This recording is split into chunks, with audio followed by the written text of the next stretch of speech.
Halo, saya Yusril Fariza. Saya adalah seorang komika, pemain film, cover Netflix, YouTuber juga sebenarnya, nggak deng. Penyanyi pengennya, penari dikenalnya, dan bencong lebih orang banyak mengenalnya.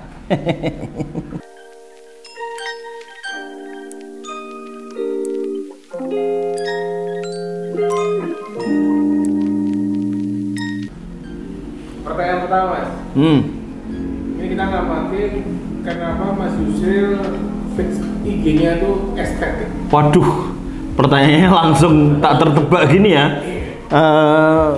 Nggak tahu. Mulai suka perkenalan nih. Sebenarnya nggak tahu itu digolongkan dalam estetik apa enggak, karena kan menurutku estetik punya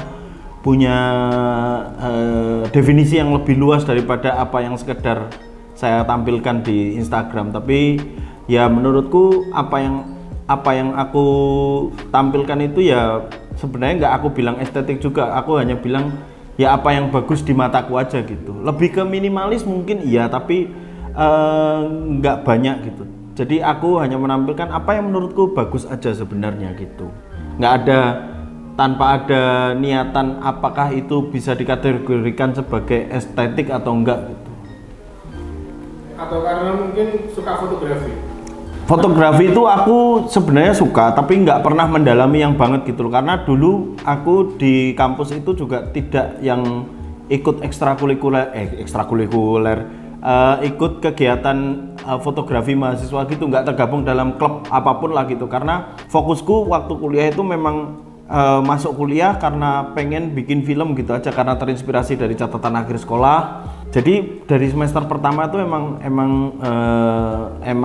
maunya cuma film gitu. Bahkan di semester awal itu jarang masuk kuliah, karena ternyata setelah aku masuk di ilmu komunikasi, ternyata yang dipelajari nggak cuma film, ternyata ada ilmu politik juga, ada teori komunikasi juga, ada komunikasi media massa juga. Jadi terkesan membosankan gitu. Nah, malah lebih sering berkegiatan itu di kelompok film gitu daripada foto. Foto tuh aku baru belajar dan mendalami itu sekitar tahun 2017-2018 gitu. Waktu itu aku suka banget sama analog, terus dari analog itu akhirnya belajar soal teknis dikit-dikit lah. Tapi kalau soal komposisinya itu aku belajar dari mobile fotografi, jadi dari handphone aja gitu. Itu kan maksudnya device-nya itu udah ada, tinggal bagaimana caranya membuat apa atau menghadirkan atau menangkap momen yang menurutku indah gitu. Menurutku indah atau menurut bagus aja sih, menurutku bagus nih gitu. Kadang-kadang random memang, tapi ya gitulah, itu soal selera aja. Ada yang bilang juga nggak suka, ada yang bilang komposisinya nggak beraturan, tapi ya aku cuma menangkap apa yang aku suka aja gitu. Terus tadi menyinggung soal lebih tertarik sama dunia film, dan akhirnya setelah kuliah di komunikasi Mas ya, akhirnya main film di Cek Toko Sebelah. Itu Mas perasaan? Nggak tahu, dulu tuh zaman awal gabung di klub film itu namanya Sinema Komunikasi, itu memang ada teman-teman kelompokku itu melihatnya aku harusnya lebih pantas di depan kamera gitu, karena apa ya, pembawaannya kocak gitu kan. Dari gestur, dari apa tuh rame gitu, kalau dikeras rame gitu. Makanya si teman-temanku yang di klub sinema itu dulu ngiranya aku kayaknya lebih cocok untuk jadi orang di depan kamera gitu. Padahal sebenarnya aku pengen belajar mengenai film gitu, mengenai penyutradaraan, mengenai artistik, tentang editing, soal bagaimana settingan lighting gitu-gitu. Tapi ya nggak tahu, mungkin bisa jadi nasib, tapi aku nyebutnya sih keajaiban aja gitu. Aku sejauh ini merangkum dari sekian panjang perjalanan hidupku hanya ya keajaiban yang terus menerus gitu. Tanpa aku sengaja gitu, tanpa disengaja kok tiba-tiba dilalah kok main film, dilalah kok filmnya banyak diminati, banyak mendapatkan apresiasi dari orang-orang gitu. Semua kebetulan. Kalau ditanya rasanya gimana ya, rasanya lompatan itu tuh jadi kayak lompatan mentalnya jadi berasa gitu loh. Yang tadinya bukan siapa-siapa, tiba-tiba main film, tiba-tiba ditonton banyak orang gitu. Waktu pertama datang ke reading berarti Mas ya? CTS tuh wah, itu reading hari pertama cek toko sebelah itu aku grogi bukan main gitu. Selain karena memang aku memerankan karakter yang tidak biasa aku mainkan sehari-hari gitu kan. Maksudnya kan aku tidak sehari-hari juga ngondek gitu loh. Ya kan, walaupun bisa ngondek tapi enggak gitu kan.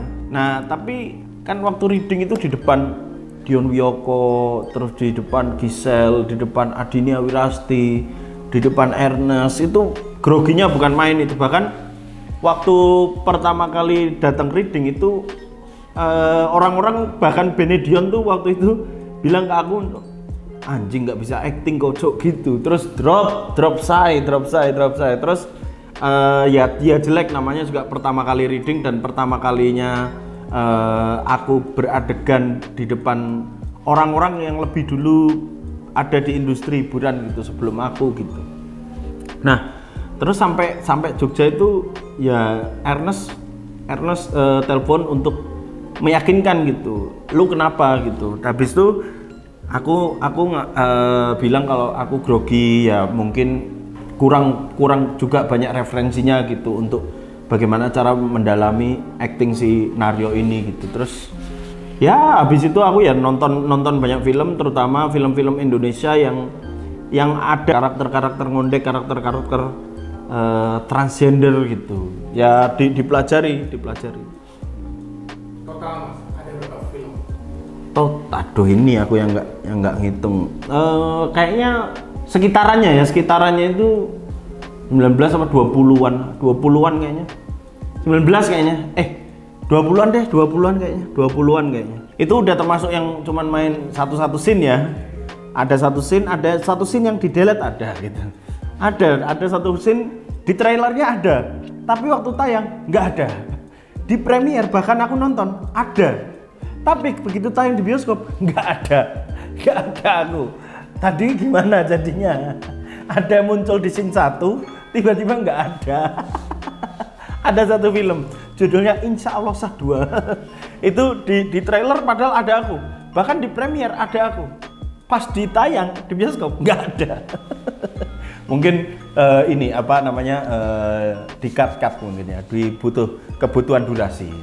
Perasaannya tiba-tiba nggak ada di film gitu. Ya nggak apa-apa, orang bayarannya beres. Yang masalah kan kalau misal udah di tayangan nggak ada, bayarannya juga nggak beres, ya itu baru. Terus di antara film-film itu Mas, film yang menurut Mas Yus paling sukses selain CTS ya? CTS kan udah sukses secara aku berakting, juga menurutku sukses secara penjualan dan inilah ya. Menurutku ada beberapa kategori, semuanya sih rata-rata aku pengalaman menyenangkannya tuh pasti ada gitu. Dari sekian banyak itu yang mungkin yang aku ngerasa puas tuh kayaknya salah satunya tuh Belok Kanan Barcelona mungkin. Belok Kanan Barcelona tuh aku ngerasa bahwa ya di situ lumayan lucu tapi ya ternyata secara angka penonton tidak terlalu baik gitu. Jadi ya ada plus minusnya. Ada yang filmnya waktu syuting menyenangkan kayak waktu di Ambon tuh, wah itu menyenangkan total itu, dimana setiap hari harus nyebrang dari hotel menuju ke tepi pantai untuk nyebrang lagi ke satu pulau di Kepulauan K itu. Wah itu seru banget, itu selalu seru dan deg-degan, apalagi kalau pulang tengah malam gitu, yang 1:30 masih di atas kapal terus mesinnya mati, kacau. Itu ya pengalaman yang menyenangkan gitu. Tapi kalau secara film dan ini ya tetap aku paling suka, dan ini tuh dicek toko sebelah gitu. Terus pas kemarin kan kita sempat ngobrol personal ya? Di tahun 2018 tuh katanya full main film. Enggak. Bukan full main film. Ingat catatan ini. Nggak ada film komedi di Indonesia yang nggak ada Yusril Fariza. Itu setiap bulan saya syuting film.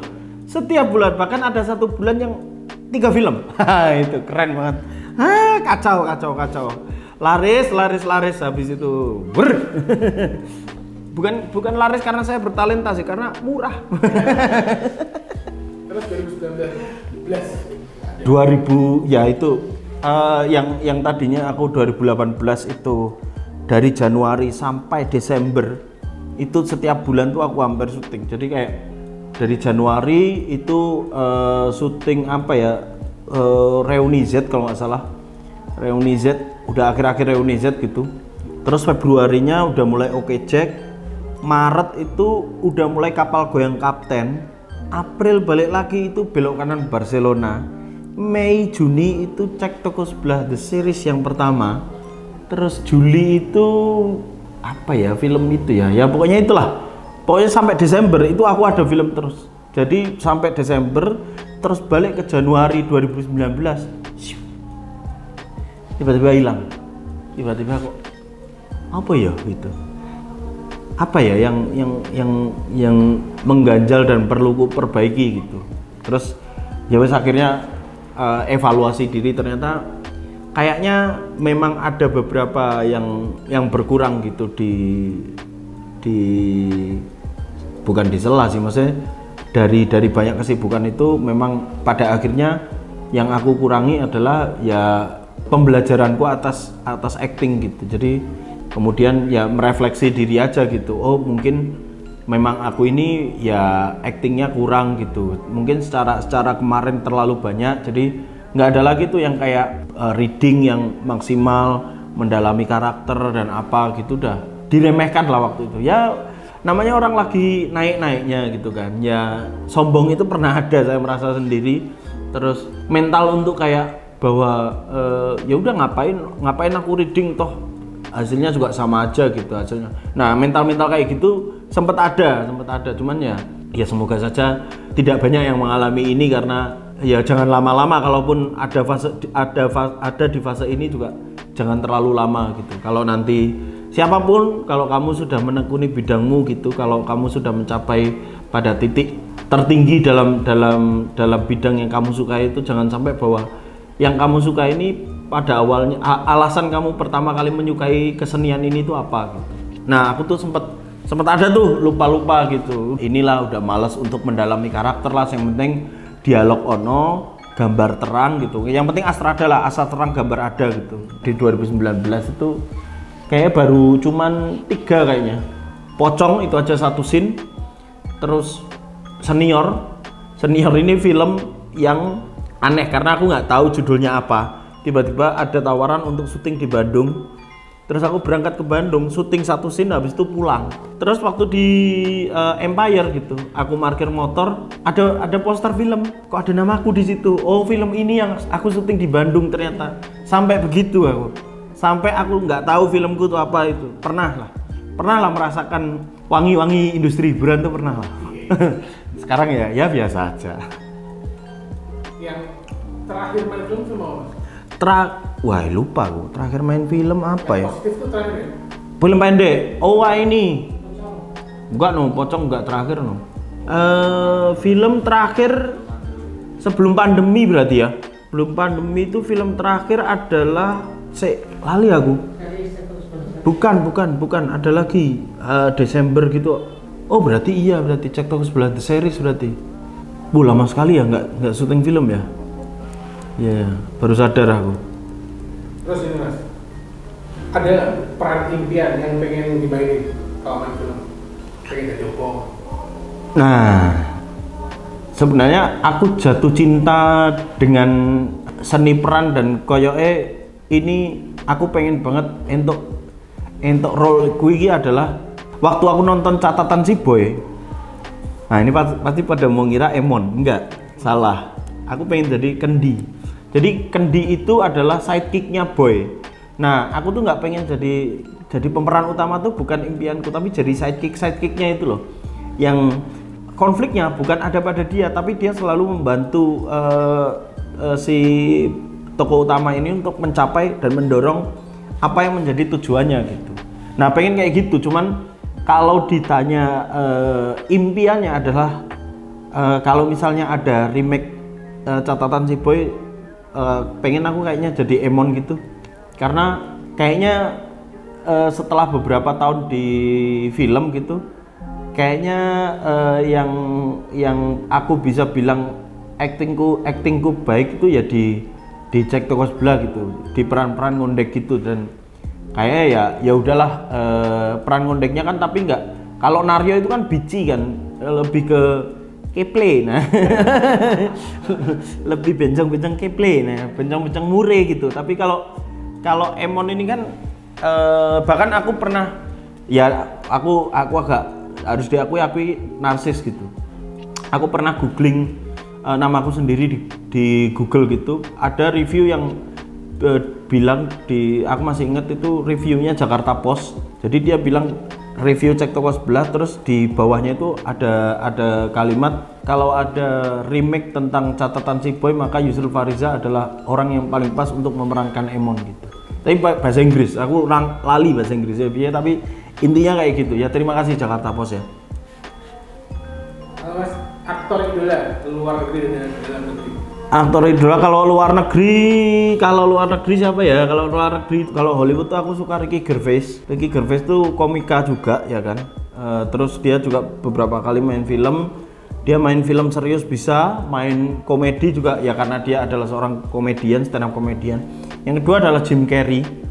Jim Carrey ini aku malah nggak jatuh cinta pada acting lucunya gitu. Kayak The Mask, kayak Hakuna Matata itu apa itu? Ace ya? Ya pokoknya itu. Aku malah suka actingnya Jim Carrey itu di Eternal Sunshine of the Spotless Mind. Nah itu bagus banget itu actingnya di situ, menurutku puncak acting gemilang dari Jim Carrey. Kalau Asia aku suka itu adalah An Jae Hong. Itu ada aktor Korea gitu. Jadi kamu pernah nonton Reply 88? Dia yang jadi Jong Bung itu. Wah itu actingnya itu, dia tuh bisa antara dia jadi Jong Bung di Reply 88, dia jadi siapa itu aku lupa karakternya namanya, di Fight for My Way. Walaupun sama-sama, dan satu lagi filmnya yang ada film judulnya Time Tuhan, itu dia punya tatapan mata yang berbeda-beda, dan matanya itu kayak udah wis ngomong kalau dia ini punya karakter yang beda dengan di Fight for My Way, dengan di Reply 88, dengan di Time Tuhan gitu. Kalau Indonesia aku suka Abimana Arya Satya, terus Mas Oka Antara tuh aku suka, bahkan ya pernah bertemu beliau di Oke Jack tuh sebuah kehormatan bagiku.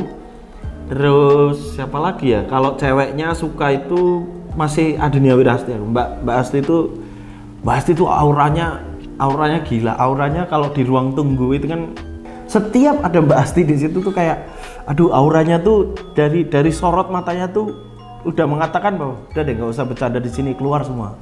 Udah keluar.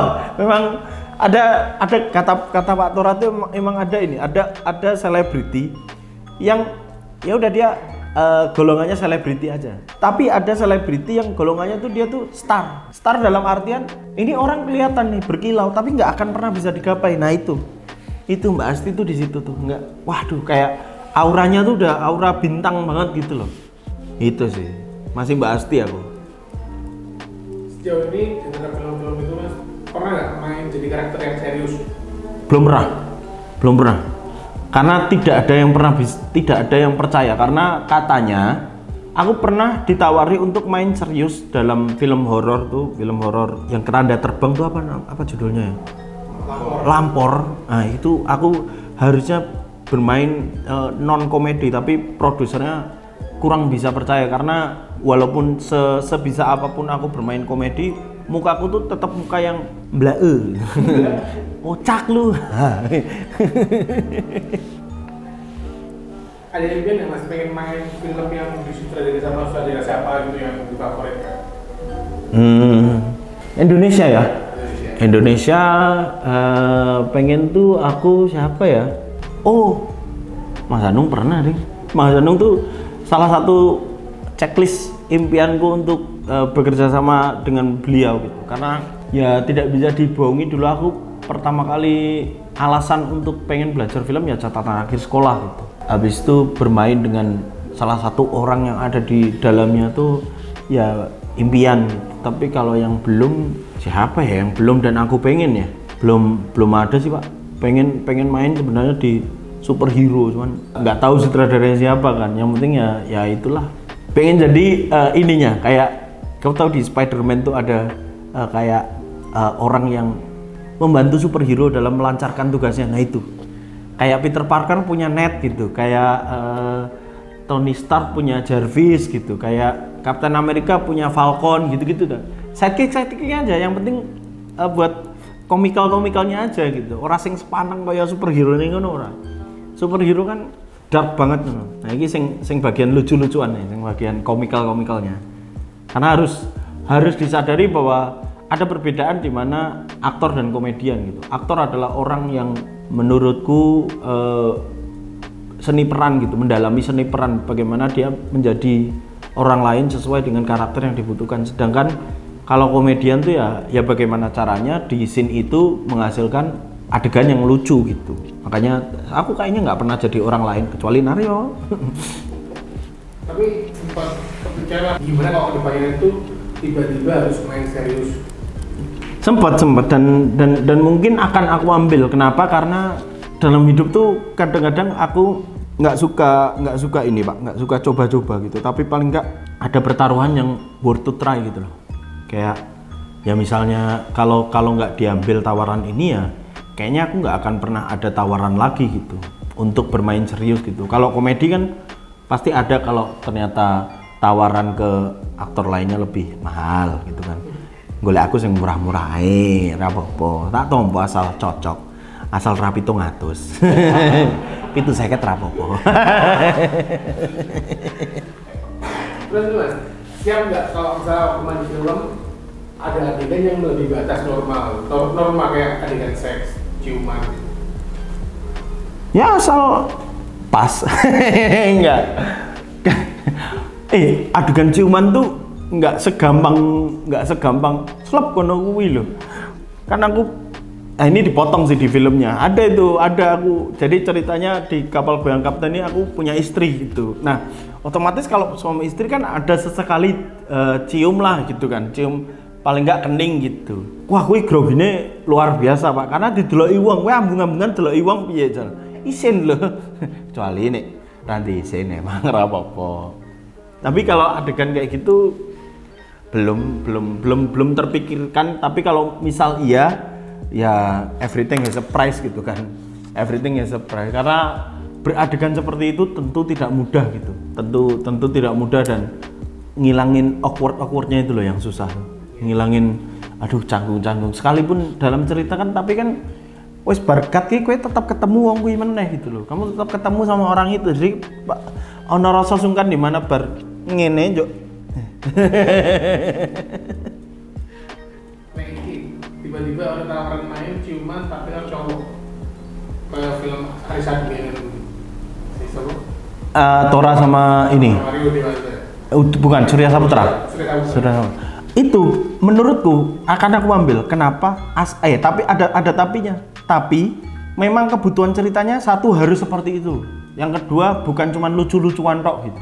Bukan cuma lucu-lucuan dan gawe-gawe gitu. Tapi kalau memang kebutuhan ceritanya, aku mau di scene ini tuh kamu udah jatuh cinta banget sama si B gitu. Nah, ungkapan jatuh cinta yang paling tinggi itu kan dan eksidental tuh kan kayaknya dengan ciuman gitu. Ya wes, karena itu kebutuhan cerita, nggak apa-apa.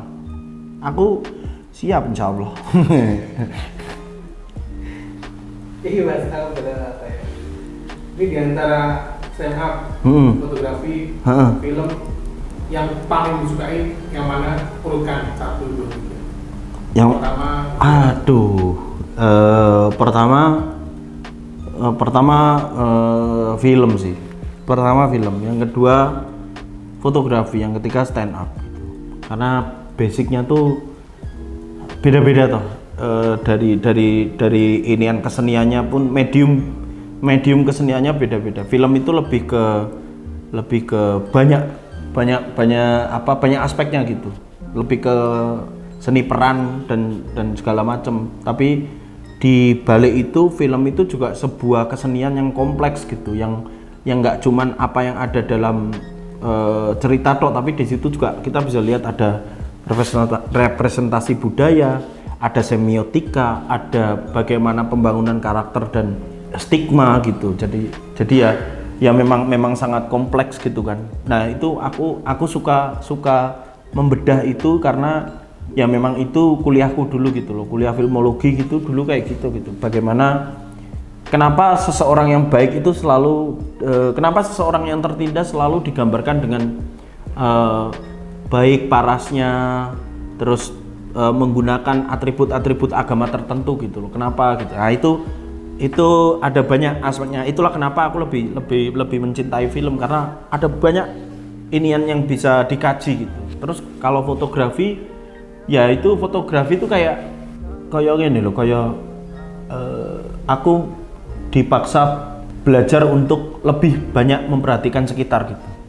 Lebih memanusiakan manusia, karena kan aku suka foto itu yang kayak human interest atau yang minimalis gitu kan. Jadi kayak bagaimana caranya kamu lebih menghargai momen, menangkap momen, terus apa yang terjadi di jam-jam itu sebuah kesenangan tersendiri ya, apalagi kalau itu diapresiasi ya itu hal yang lebih menyenangkan lagi setelahnya gitu. Nah, kalau stand up tuh kan baru 2011 dan kayaknya untuk menjadi seseorang yang bercerita tunggal di depan di atas panggung gitu aku bisa, cuman tidak yang kemudian punya spesifikasi untuk spesial di situ gitu loh. Ya talentaku di situ ya so-so aja, biasa-biasa aja. Mungkin karena aku males nulis bisa jadi, mungkin karena memang aku tidak pernah tergerak di seni panggung sebelumnya gitu, bisa jadi gitu.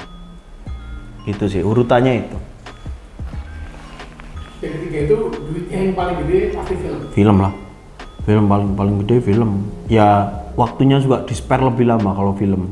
Kalau fotografi ya saya bukan fotografer. Masih apa ya? Cuman sekedar hobi aja gitu. Kalau stand up ya ada, tapi ya untuk waktu segitu ya lumayan banyak sih memang. Dan sekarang ada yang merilis Jiro Luger. Merintis Jiro Luger. Ini kok bisa tiba-tiba bikin Jiro Luger itu gimana? Ya Jiro Luger itu sebenarnya gini sih, simpelnya itu kerinduan akan komedi klub, akan klub komedi gitu. Dulu kalau kita di Jogja tuh punya yang namanya Sloso yang acaranya rutin dan punya inian apa kayak icon orang di depan layarnya gitu loh. Jadi kayak ada apa ya? Ada brand ambasadornya gitu loh. Ada talent yang dimajuin gitu. Nah, Jiro Luger tuh pengen seperti itu, pengen menghidupkan kembali aura yang seperti itu, aura di mana kita punya komedi club, kita apa ya bersenang-senang bareng gitu. Dan itu di Jogja gitu. Itu sih latar belakangnya seperti itu. Kalau mau bicara lebih luas ya, sebenarnya kalau kita selama ini di Jogja hanya menjadi tempat orang-orang untuk berkarya dan bikin acara di sini, ya kenapa kita enggak gitu? Kenapa ya kalau istilahnya yang aku dapat dari Mas Farid kemarin sih, ya mosok salawase dhewe ameh tuku, ya ngopo dhewe lah ora sesekali iki ngadol ngono kuwi. Dicoba wae, iso ra iso kan iki sesuatu sing ora fail banget nih loh. Paling ora dhewe pas pernah mencoba untuk ya wis sesekali lah dodolan gitu, ora kok tuku terus gitu. Ya itu sih prinsipnya seperti itu. Kalau berbicara soal membuat pasar sendiri terlalu daki-daki, terlalu keduren gitu. Sing itu aja ya pokoknya ora salawase dhewe ameh tuku terus gitu. Ya sesekali dhewe kudu dodolan. Paling ora nyoba lah. Terus target-target yang dikejar Jiro Luger depannya? Kedepannya ya pengennya itu adalah sebagai komedi club itu satu, Maksudnya tidak muluk-muluk, tapi semoga saja kita tetap bisa bersinkronasi dengan komunitas gitu, dimana komunitas ini kan aku sadar gitu bahwa setelah dari open mic ke open mic, setelah dari lomba ke lomba, tidak ada panggung lain gitu loh yang bisa membuat medium untuk berkomedi anak-anak komunitas, terutama di Jogja gitu atau di Jawa Tengah pada umumnya gitu. Ya, semoga ya pengen membuat yang seperti itu sih, pengen membuat sebuah medium untuk teman-teman komika ini untuk berkreasi dan mengajak berkolaborasi bersamanya tuh di situ gitu. Kalau capeannya ya membuat penonton sendiri. Yang Zero Looker itu kan di bawah CSR, di bawah PT Jenaka Sumber Rezeki yang membawai MLI, Comedy Sunday sama Zero Looker gitu. Nah, Zero Looker ini aku merasanya kalau di Jateng dan DIY itu ada guyonan yang khas gitu loh, guyonan biasa wae yang menurutku ya wes nggak terlalu pengen menjadi edgy kayak MLI, nggak terlalu pengen menjadi sangar kayak komedi Jawa Timuran gitu, nggak, tapi ya kita tuh punya inian sendiri gitu loh, punya entitas komedi sendiri gitu loh, yang ya wes apa sing diomong kayak gitu ya pokoknya hal-hal sing wagu ning sing tarik awak dhewe gitu-gitu. Lebih ke situ sih, pengennya ke situ. Ya kita tidak bisa mengendalikan penonton dan bagaimana mereka menangkap komedi ya, tapi paling enggak kita tidak membuka untuk komedi ke situ gitu. Misal koyo tiba-tiba awak dhewe grebek keraton gitu kan, waduh ora masuk, bukan komedi kita itu. Komedi kita itu ya angkringan, ngeteh, guyang-guyu, hihi, ana wedok ya disiuli. Wong wedoke wedhus. Nek wedok wong kan catcalling ya kan, mending wedhus. Good calling. Berarti ini Mas, ini soal komunitas, berarti ketika nanti ada stand-up comedy show, itu bakal ngajakin komik-komik yang sedang naik-naiknya di open mic atau mungkin sedang sering juara.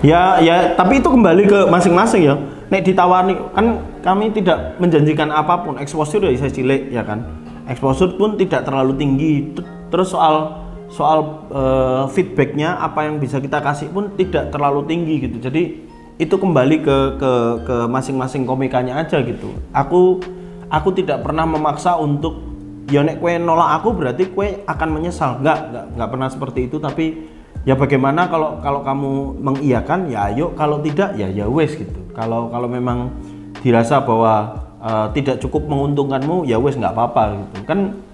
Yang penting adalah kesepakatan dua belah pihak kan. Yang penting adalah kalau aku senang ya kamu harusnya juga senang juga gitu. Harus happy, keduanya tuh harus happy. Jadi ya tidak menutup kemungkinan nanti akan ada teman-teman dari komunitas juga akan tampil di Zero Looker gitu, karena sebenarnya goal utamanya itu nanti tuh pengennya tuh pokoknya setiap Zero Looker bikin acara tuh bukan pada line up-nya gitu loh, tapi lebih ke acaranya gitu loh. Jadi guyup barengnya gitu, kayak kita waktu nonton Slow kan gitu kan, nggak peduli tuh line up-nya siapa aja, ameh Supri Ompong, ameh Yanto Welut gitu kan, siapa aja kita nggak tahu, bahkan nggak pernah diumumin gitu. Tapi kalau acara Slow pasti rame. Nah pengennya yang seperti itu, pengennya yang nggak peduli line up-nya siapa, karena harusnya nih kalau dari Zero Looker sendiri acara itu lebih besar daripada penampilnya gitu. Untuk itulah kenapa kita pengennya tuh berangkatnya bersama-sama gitu, bersinkronasi dan berkolaborasi. Kalau kata Mas Ugoran Prasad itu tidak ada yang tidak mungkin kalau kita sudah berkolaborasi. Jadi ya mumpung ning Jogja gitu loh, mumpung Jogja itu untuk berkolaborasi kowe ora bakal mikir ongko, kowe ora bakal mikir anu, tapi sing mbok pikirke mung siji, unggah-ungguh karo guyub karo bagaimana caramu berkomunikasi terhadap orang-orang yang pengen kamu ajak berkolaborasi gitu. Nggak ada istilah pansos gitu, yang ada istilahnya adalah bantu ngangkat ke. Mau nggak mau ya Jogjai, kalau kata Mas Alid, Jogjai sempit, yang luas itu adalah silaturahminya ya kan. Jadi kita manfaatkan itu untuk ya dengan sing maksudnya tidak memanfaatkan dalam artian bisnis ya. Terus nek manfaatkan dalam artian bisnis kan maksudnya ya ojo karena kita silaturahmi njuk kowe bisnis kayak gitu. Tidak, kita harus fair di depan gitu. Gitu Mas Teguh ya. Ya, lanjutnya terima kasih ya. Terima kasih Mas Teguh. Terima kasih untuk dialog kreatif ya. Semoga kita bisa berkolaborasi dengan Jiro Luger ya. Kita saling membantu untuk bagaimana ngangkat lah. Ngangkat. Kita kan ini kan dialog kreatif lebih ke sosial eksperimen kan. Iya. Nah, nanti ada lah kita ngobrol-ngobrol soal itu. Piye carane kowe entuk LC ngono. Ora deng bercanda. Jiro Luger enggak komedinya enggak begitu. Terima kasih. Terima kasih.